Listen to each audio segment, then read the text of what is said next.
Hello everyone, welcome to FOC classes. This video is for class 12 Information Technology IT Code 802. आज के इस video में हम database constants के बारे में डिस्कस करने वाले हैं। लास्ट वीडियो में हमने क्रिएट टेबल कमांड के बारे में समझा था एंड क्रिएट टेबल कमांड का समझना बहुत ज़रूरी है ये सभी डेटाबेस कॉन्स्टेंट समझने के लिए। सो अगर आपने वो वीडियो नहीं देखा है तो पहले उस वीडियो को देखें और फिर इस वीडियो को स्टार्ट करें। यहाँ पर क्रिएट टेबल कमांड का सिंटेक्स एक बार रिकॉल करते हैं। सबसे पहले क्रिएट टेबल कमांड में हम लिखते हैं क्रिएट टेबल कीवर्ड, उसके बाद यहाँ पर लिखा जाता है टेबल का नेम। फिर यहाँ पर हम ब्रैकेट स्टार्ट करते हैं ये बताने के लिए कि अब हम कॉलम डेफिनेशन देने वाले हैं।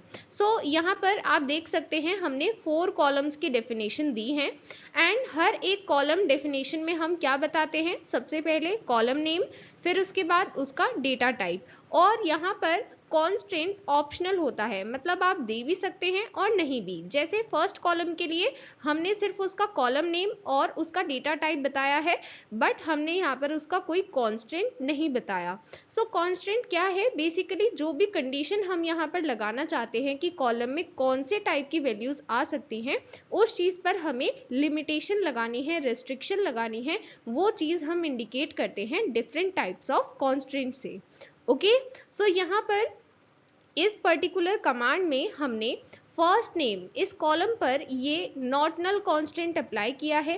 देन सैलरी कॉलम जिसका डेटा टाइप डेसिमल है, यहाँ पर हमने डिफॉल्ट कांस्टेंट अप्लाई किया है जिसकी वैल्यू 40,000 है। देन डेप्थ नंबर ये एक कॉलम है जिसका डेटा टाइप इंटीजर है एंड यहाँ पर हमने चेक कांस्टेंट अप्लाई किया है। यहाँ पर इन तीनों कांस्टेंट्स को अब हम डिटेल में समझते हैं। अब हम बात करते हैं सबसे पहले नॉट नल कांस्टेंट के बारे में। तो ये कांस्टेंट तब यूज किया जाएगा जब हमें ये स्पेसिफाई करना है कि एक पर्टिकुलर एट्रीब्यूट में नल वैल्यूज अलाउड नहीं है। तो देखिए मैंने आपको बताया था नल वैल्यू हम 3 केसेस में यूज करते हैं, unknown, unavailable and not applicable. इन तीनों केसेस में हम नल वैल्यू यूज करते हैं। बेसिकली जब सीक्वल की बात करेंगे तो वहां पर किसी भी चीज को ब्लैंक लीव नहीं कर सकते, तो ब्लैंक लीव नहीं करना है बट हमारे पास वैल्यू भी नहीं है तो तब हम नल यूज करते हैं। बट कभी कभी ऐसी रिक्वायरमेंट होती है कि एक एट्रीब्यूट में वैल्यू का होना जरूरी है एंड वहां पर नल वैल्यू नहीं हो सकती, तो इसलिए हम यहाँ पर ये नॉट नल कांस्टेंट स्पेसिफाई करते हैं। जैसे हमें यहाँ पर ये स्पेसिफाई करना है कि फर्स्ट नेम में वैल्यू का होना जरूरी है, इसमें नल वैल्यूज एक्सेप्टेड नहीं होनी चाहिए। तो इसके लिए सबसे पहले हमने कॉलम का नेम लिखा, फिर उसका डेटा टाइप लिखा और फिर लिखा नॉट नल। ये कांस्टेंट है। यहाँ पर अब इस फर्स्ट नेम कॉलम में नल वैल्यूज एक्सेप्ट नहीं की जाएंगी। Then next is default constraint. ये हम तब यूज करते हैं जब हमें डिफॉल्ट वैल्यू बतानी है किसी भी कॉलम के लिए। यहाँ पर हम सैलरी कॉलम के लिए डिफॉल्ट वैल्यू बताना चाहते हैं 40,000। यही हमने यहाँ पर लिख दी है। इसके बाद next depth number. Depth number के लिए हमने यहाँ पर चेक कांस्टेंट यूज किया है। अब देखिए चेक कांस्टेंट की बात करेंगे तो ये माई सीक्वल के स्पेसिफिक वर्जन में काम नहीं करता है, बट अगर बात की जाए और बाकी डेटाबेस सॉफ्टवेयर्स की तो वहां पर ये वर्क करता है। तो यहाँ पर क्योंकि हम डेटाबेस कांस्टेंट्स के बारे में समझ रहे हैं तो इसलिए हम चेक कांस्टेंट के बारे में भी पढ़ रहे हैं। तो यहाँ पर देखिए चेक कांस्टेंट में हम क्या स्पेसिफाई करते हैं कि यहाँ पर इसी कंडीशन के अंडर, मतलब इस कंडीशन को सेटिस्फाई करते हुए ही वैल्यूज एक्सेप्ट होनी चाहिए। ऐसे डेप्थ नंबर ही एक्सेप्ट होंगे जो इस कंडीशन को फुलफिल कर रहे हैं, जो 110 से कम होंगे या उसके बराबर होंगे। यहाँ पर और बाकी डेप्थ नंबर एक्सेप्ट नहीं किए जाएंगे। तो चेक कांस्टेंट का बेसिक काम क्या है कि वैल्यूज को रेस्ट्रिक्ट कर देता है एक पर्टिकुलर रेंज के अंदर। ठीक है, ये थे first 3 constraints, not null, default and check. अब नेक्स्ट है प्राइमरी की कांस्टेंट। हमने डिस्कस किया था कैंडिडेट कीज में से एक होती है प्राइमरी की। प्राइमरी की को यूज किया जाता है टपल्स को यूनिकली आइडेंटिफाई करने के लिए एंड यहाँ पर यूनिकली आइडेंटिफिकेशन से ये मतलब है कि जब हम किसी भी रिकॉर्ड को देखेंगे तो उसके लिए प्राइमरी की के कॉलम की वैल्यू डिफरेंट होगी, यूनिक होगी। जैसे अगर बहुत सारे स्टूडेंट्स के रिकॉर्ड्स हमने एक टेबल में रखे हैं तो वहाँ पर हर एक रिकॉर्ड में हो सकता है स्टूडेंट का नेम सेम हो, डेट ऑफ बर्थ सेम हो and even mother and father name भी सेम हो, बट वहां पर एक चीज जरूर डिफरेंट होगी, वो होगा उसका एडमिशन नंबर। सो वो एक प्राइमरी की होगी बिकॉज वो यूनिकली आइडेंटिफाई करेगी हर एक टपल को। सो प्राइमरी की एक ऐसा कॉलम या फिर सेट ऑफ कॉलम होता है जो टपल्स को यूनिकली आइडेंटिफाई करता है। And by default primary keys not null होती हैं, इस चीज का डिस्कशन भी हमने किया था एंड हमने ये समझा था कि अगर प्राइमरी की में नल वैल्यू एक्सेप्ट होगी तो अगर मल्टीपल टाइम्स हमने नल लिख दिया तो ऑफकोर्सली वैल्यू रिपीट हो गई, बट वैल्यू रिपीट नहीं होती है प्राइमरी कीज में, हमेशा यूनिक वैल्यूज होती हैं। इसी वजह से एंटिटी इंटीग्रिटी कांस्टेंट यहाँ पर अप्लाई होता है और हम कहते हैं कि primary keys by default not null होती हैं। इसलिए जब हम प्राइमरी की कांस्टेंट मेंशन करते हैं तो हमें ये मेंशन करने की ज़रूरत नहीं है नॉट नल, ये हम मेंशन नहीं करेंगे, हम सिर्फ प्राइमरी की मेंशन करेंगे एंड ये बाय डिफॉल्ट अंडरस्टूड है कि वहां पर not null constraint already applied है। Okay, so primary key constraint को अप्लाई करने के टू वेज हैं। सबसे पहला वे जहां पर प्राइमरी की में सिर्फ एक ही एट्रीब्यूट है एंड इस एट्रीब्यूट के लिए हम किस तरह से डिफाइन करेंगे, जहां पर हमने क्रिएट टेबल कमांड में उस कॉलम को स्पेसिफाई किया है, उसकी डेफिनेशन दी है, वहीं पर कांस्टेंट जहां पर हम लिखते हैं उसकी जगह हम लिख देंगे प्राइमरी की। सो यहाँ पर हमें टीचर आईडी को प्राइमरी की बनाना है तो हमने यहाँ पर टीचर आईडी कॉलम की डेफिनेशन में सबसे पहले उसका नेम लिखा है, फिर उसका डेटा टाइप लिखा है और फिर लिखा है प्राइमरी की, जो ये इंडिकेट कर रहा है कि टीचर आईडी पर प्राइमरी की कांस्टेंट अप्लाइड है। ओके, अब बात करते हैं सेकेंड वे की। सो यहाँ पर हम प्राइमरी की सेट करना चाहते हैं मल्टीपल कॉलम्स पर। सो अगर हमें प्राइमरी की बनानी है जिसमें मल्टीपल कॉलम्स का सेट हो तब हम ये वे यूज करेंगे। जो प्रीवियस वे था वो तब यूज करना है जब सिर्फ एक ही कॉलम पर प्राइमरी की अप्लाई करना है, बट यहाँ पर हम प्राइमरी की एक से ज्यादा कॉलम्स के सेट पर अप्लाई करना चाहते हैं तो प्राइमरी की यहाँ पर भी एक ही है बट उस एक प्राइमरी की में मल्टीपल कॉलम्स हैं। ओके, सो प्राइमरी की का जो सेट है वो हमेशा एक ही रहेगा बट उस सेट में एक कॉलम भी हो सकता है या फिर मल्टीपल कॉलम्स भी हो सकते हैं जो टपल्स को यूनिकली आइडेंटिफाई कर पाए। तो जब इस तरह से मल्टीपल कॉलम्स को आपको प्राइमरी की बनाना है एक सेट की तरह, तो सबसे पहले क्रिएट टेबल कमांड लिखेंगे, सभी कॉलम्स की डेफिनेशन लिख देंगे एंड यहाँ पर जैसे हमें टीचर आईडी और डीओबी इन दोनों के सेट को प्राइमरी की बनाना है तो इन दोनों के आगे मेंशन नहीं करेंगे प्राइमरी की, जैसे हम पहले कर रहे थे वैसे नहीं करना है क्योंकि यहाँ पर हमें एक सेट बनाना है। तो अब हम क्या करेंगे, सारे कॉलम्स की डेफिनेशन देने के बाद जब लास्ट कॉलम की डेफिनेशन दी है इसके बाद कॉमा लगाएंगे। अब यहाँ पर लिखना है प्राइमरी की।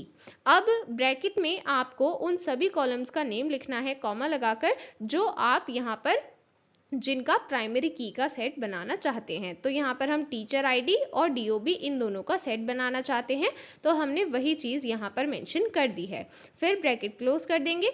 तो यहाँ पर हमने ये क्या किया है, ये हमने प्राइमरी की का एक सेट बनाया है जिसमें 2 कॉलम्स हैं। ठीक है, प्राइमरी की एक ही है बट उसके सेट में 2 कॉलम्स हैं। ओके,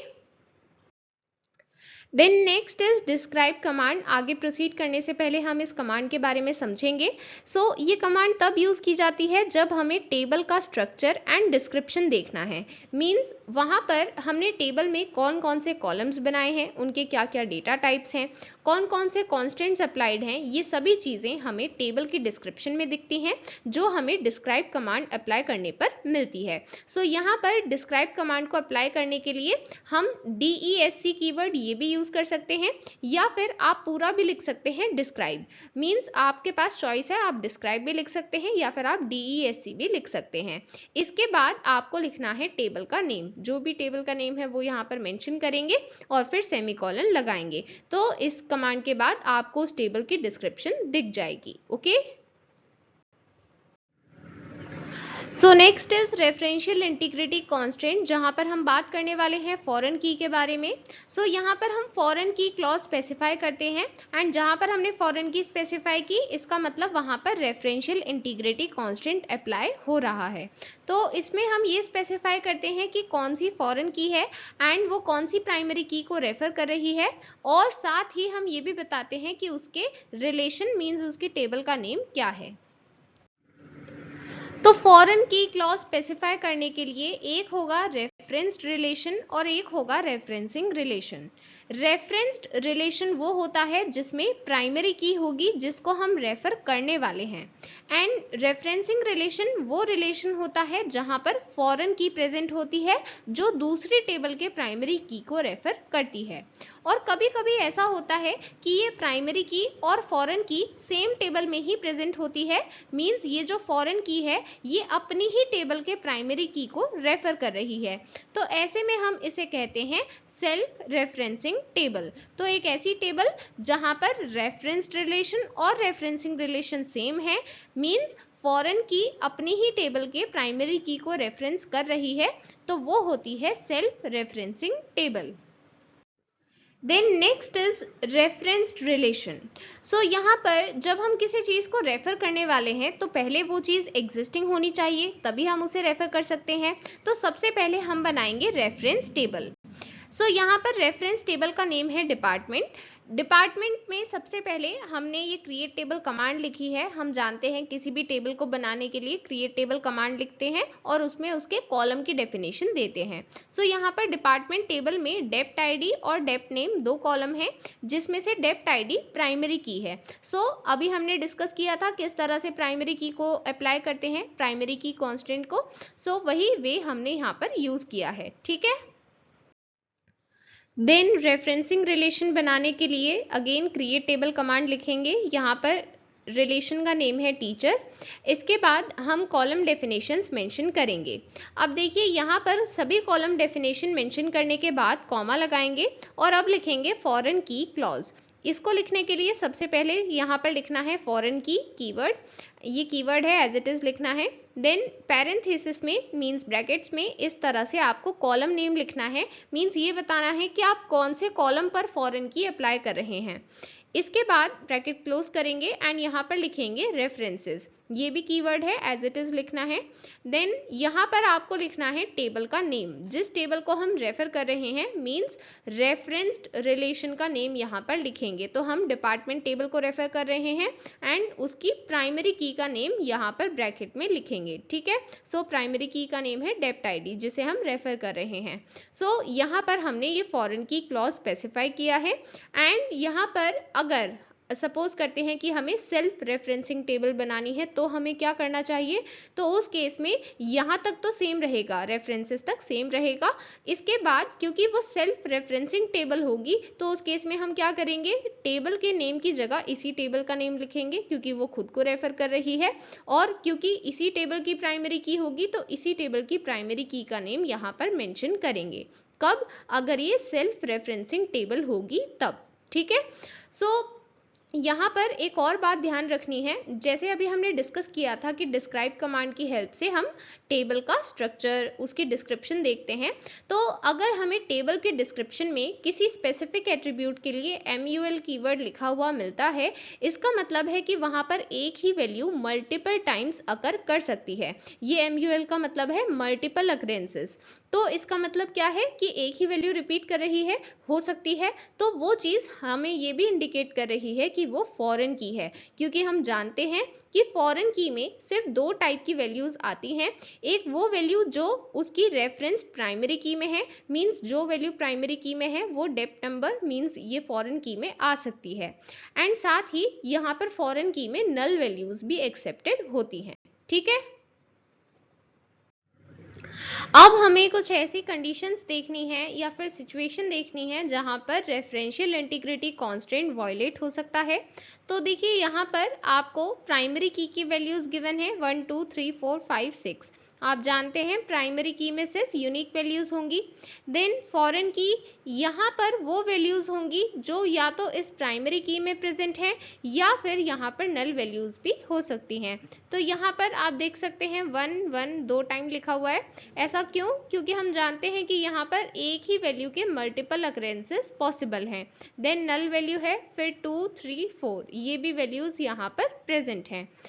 अब यहाँ पर प्रॉब्लम कब आएगी? तो देखिए, सपोज करते हैं कि हमने प्राइमरी की कॉलम में से वन वैल्यू को डिलीट कर दिया है। अगर हम ये वैल्यू यहाँ से हटा देते हैं, रिमूव कर देते हैं, तो इस वैल्यू को जो यहाँ पर ऑलरेडी हमने इसे रेफरेंस किया था, आप जानते हैं कि जब फॉरेन की में वैल्यू यूज की जाएगी तो वो वैल्यू कहाँ से आएगी? वो वैल्यू यहाँ से रेफर की जाएगी। अगर वो रेफरेंस ले रही है इस वैल्यू से, तो अगर यही वैल्यू डिलीट हो गई जिसको रेफरेंस किया गया था, तो अब इस वैल्यू का क्या होगा जो इस टेबल में प्रेजेंट है, फॉरेन की में प्रेजेंट है। तो यहाँ पर दो वैल्यूज प्रेजेंट हैं, तो इन पर एक्चुअल में क्या एक्शन लेना है, यही चीज अब हम डिस्कस करने वाले हैं। तो सपोज करते हैं कि अगर हम चाहते हैं कि इस वैल्यू को डिलीट करने पर अगर कोई करेस्पॉन्डिंग वैल्यू यहाँ पर फॉरेन की में है तो वो भी डिलीट हो जाए, तो हम यहाँ पर लिखते हैं ऑन डिलीट कास्केड। तो कास्केड का मतलब होता है कि हमें सेम एक्शन को रिपीट करना है। वो चीज़ें आगे हम और डिटेल में डिस्कस करेंगे, बट अब हम जो कमांड्स एंड एक्शंस पढ़ने वाले हैं वो यही स्पेसिफाई करेंगे कि यहाँ पर कौन सी कमांड अप्लाई होगी, डिलीट होगा या अपडेट होगा, एंड उसके करस्पॉन्डिंग अगर वैल्यू यहाँ पर प्रेजेंट है तो हमें यहाँ पर क्या एक्शन लेना है, वो चीज़ अब हम डिस्कस करने वाले हैं। Okay, referential integrity constraint violate ना हो, ऐसा करने के लिए हमें प्राइमरी की के कुछ कमांड्स और फॉरेन की के कुछ एक्शंस यहाँ पर लिखने हैं। तो ये कमांड्स ये स्पेसिफाई कर रही हैं कि अगर हमने ये पर्टिकुलर कमांड प्राइमरी की पर लगाई है तो करेस्पॉन्डिंग वैल्यू जो फॉरेन की में प्रेजेंट है उस पर क्या एक्शन होना चाहिए, ये चीज़ हम बता रहे हैं। यहाँ पर आपसे क्वेश्चन एग्जाम में इस तरह से पूछा जा सकता है, what are the commands and actions that can be performed on the violation of referential integrity constraint. इस तरह से अगर क्वेश्चन पूछा जाता है तो आप बता सकते हैं कि प्राइमरी की पर अगर ये दोनों कमांड्स अप्लाई होती हैं, ऑन डिलीट, ऑन अपडेट, तो यहाँ पर फॉरेन की में हम क्या क्या एक्शन ले सकते हैं, सेट नल, कास्केड, रेस्ट्रिक्ट। अब चलिए इन्हें डिटेल में समझते हैं। अब जो हम एग्जाम्पल्स डिस्कस करेंगे उसमें इतना पोर्शन कॉमन रहेगा, मींस इसी तरह से आपको फॉरेन की को डिफाइन करना है जैसे अभी हमने डिस्कस किया था। क्रिएट टेबल कमांड लिखेंगे, फिर उसमें बाकी सभी कॉलम्स की डेफिनेशन देंगे एंड देन फॉरेन की क्लॉज लिखेंगे। यहाँ तक सभी चीज़ें सेम रहेंगी, बट जब हम ये ब्रैकेट क्लोज करते हैं उससे पहले ही हमें यहाँ पर एडिशनल कमांड लिखनी है। अब यहाँ पर सपोज करते हैं कि जो डेप्ट आईडी मींस प्राइमरी की है जिसे हम रेफरेंस कर रहे हैं, यहाँ पर वैल्यू प्रेजेंट है 1। अब अगर मैंने इस वैल्यू को डिलीट किया तो क्योंकि मुझे पता है कि ये वैल्यू यहाँ पर भी प्रेजेंट है, तो अब मुझे ये समझना है कि यहाँ पर क्या एक्शन होगा अगर ये इस पर कमांड अप्लाई की गई है डिलीट। तो यहाँ पर हम बता रहे हैं ऑन डिलीट सेट नल। इससे हमने क्या बताया है?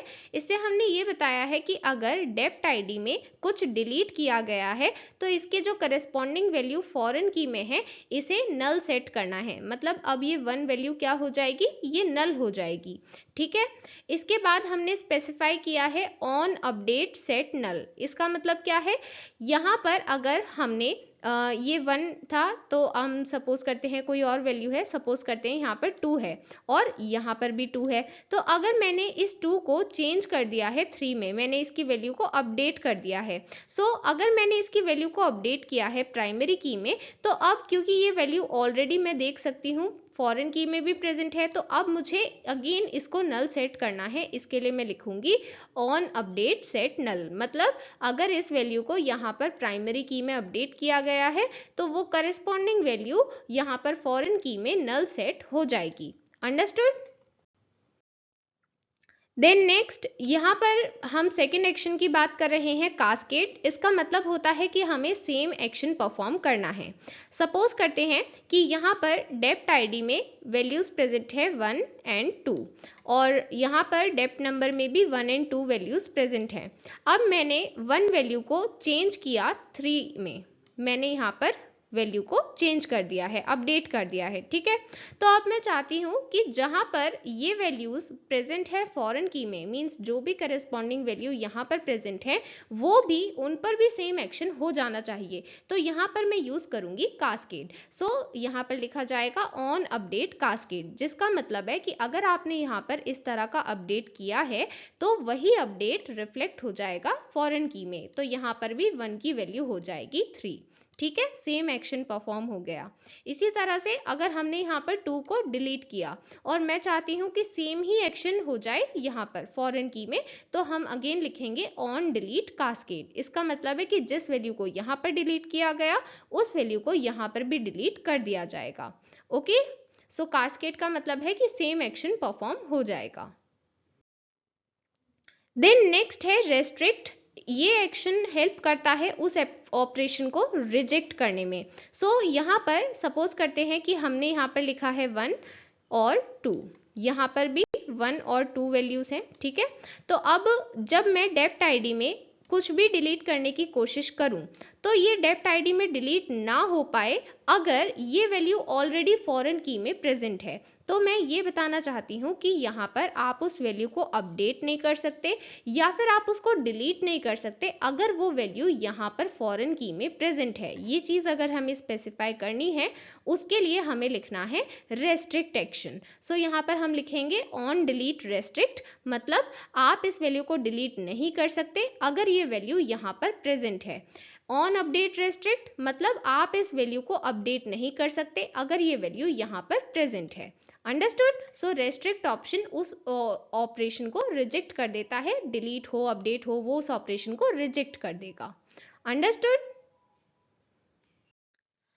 Now the last topic is naming of constraint. यहाँ पर हम क्रिएट टेबल कमांड में कॉन्स्ट्रेंट्स को नेम करने वाले हैं, इसे हम कहते हैं नेम्ड कॉन्स्ट्रेंट्स। सो इसका एडवांटेज ये होता है कि जब हम ऑल्टर टेबल कमांड में इन्हें डिलीट या अपडेट करना चाहते हैं तो वो इजीली कर पाते हैं क्योंकि यहाँ पर उनका डायरेक्टली हम नेम यूज कर सकते हैं। ओके, सो यहाँ पर अगर आपको कॉन्स्ट्रेंट को नेम करना है तो सबसे पहले आप लिखेंगे कॉन्स्ट्रेंट कीवर्ड। ये कीवर्ड है जो ये इंडिकेट करेगा कि आप यहाँ पर कॉन्स्ट्रेंट स्पेसिफाई कर रहे हैं। उसके बाद कॉन्स्ट्रेंट का नेम लिखना है और फिर उसका स्पेसिफिकेशन लिखेंगे। तो यहाँ पर स्पेसिफिकेशन से मतलब क्या है, जैसे यहाँ पर तो आपने लिखा कॉन्स्ट्रेंट कीवर्ड, फिर यहाँ पर नेम में क्या लिखेंगे, जैसे हम हर एक कॉलम का नेम देते हैं इसी तरह से यहाँ पर कॉन्स्ट्रेंट का नेम देंगे। देन स्पेसिफिकेशन में हम क्या बताएंगे, स्पेसिफिकेशन में हम बताते हैं कि वो फॉरेन की है या प्राइमरी की है, इस तरह से हम उसकी स्पेसिफिकेशन बताते हैं। यहाँ पर क्रिएट टेबल कमांड लिखी हुई है, इसमें हमने पहले कुछ कॉलम्स डिफाइन किए हैं, टीचर आईडी, देन डेप्ट नंबर। अब यहाँ पर हमें कॉन्स्ट्रेंट नेम्ड कॉन्स्ट्रेंट्स बनाने हैं, तो हम किस तरह से बनाएंगे, कॉमा लगाएंगे। अब यहाँ पर सबसे पहले हमें क्या लिखना होगा, कॉन्स्ट्रेंट कीवर्ड, इसके बाद उस पर्टिकुलर कॉन्स्ट्रेंट का नेम। तो यहाँ पर जैसे मैंने बताया कि जैसे कॉलम्स का नेम होता है ऐसे ही आपको इस कॉन्स्ट्रेंट का भी एक नेम देना है। तो हम प्राइमरी की बना रहे हैं, ये चीज़ हमें याद रहे इसलिए हमने लिखा है टीचर अंडरस्कोर पीके। सो इससे हमें समझ में आ जाएगा प्राइमरी की बात हो रही है। देन हम लिखते हैं स्पेसिफिकेशन। तो ये है स्पेसिफिकेशन, ये बता रहा है कि ये एक्चुअल में क्या कॉन्स्टेंट है। सो ये है प्राइमरी की, एंड प्राइमरी की हमने कौन से कॉलम पर सेट किया है वो चीज़ हम ब्रैकेट में बताएंगे, ठीक है। इसके बाद कॉमा लगाएंगे, फिर आपको और भी कॉन्स्टेंट्स नेम करने हैं तो वो भी आप यहीं पर कर सकते हैं। अगेन कॉन्स्टेंट कीवर्ड लिखेंगे, उसका नेम लिखेंगे, देन उसकी स्पेसिफिकेशन। अब क्योंकि ये फॉरेन की है तो फॉरेन की में स्पेसिफिकेशन थोड़ी लॉन्ग होती है, लाइक हम पहले लिखेंगे फॉरेन की, फिर ब्रैकेट में कौन सा फॉरेन की का कॉलम है उसका नेम लिखेंगे, देन रेफरेंसेस कीवर्ड, फिर रेफरेंस्ड रिलेशन का नेम और फिर उसकी प्राइमरी की का नेम लिखेंगे ब्रैकेट्स में, और फिर रेफरेंशियल इंटीग्रिटी कांस्टेंट वायलेट ना हो इसके लिए जो भी कमांड्स एंड एक्शंस हैं वो यहाँ पर मेंशन करेंगे। सो यहाँ पर आप देख सकते हैं अभी जो हमने एग्जांपल्स डिस्कस किए थे उसमें मैंने आपको समझाया था कि ऑन डिलीट ऑन अपडेट ये दो कमांड्स अगर हमें यूज करनी है, अगर हम प्राइमरी की पर ये कमांड अप्लाई कर रहे हैं तो करेस्पॉन्डिंग वैल्यू पर क्या एक्शन होगा वो हम स्पेसिफाई करते हैं। ठीक है, तो इस तरह से आप ये कमांड्स लिखते हैं। एंड यहाँ पर भले ही ये दो आप कमांड बता रहे हैं बट यहाँ पर कॉमा नहीं लगेगा। ठीक है, इस चीज का ध्यान रखेंगे। ओके, फिर जब आपने ये सभी कुछ लिख दिया है इसके बाद आप यहाँ पर ब्रैकेट क्लोज करेंगे और फिर सेमीकोलन लगा देंगे। ठीक है, इसी के साथ हमारी आज की वीडियो यहीं पर कंप्लीट होती है। That was all for today. Will meet you soon in the next video. Till then bye everyone.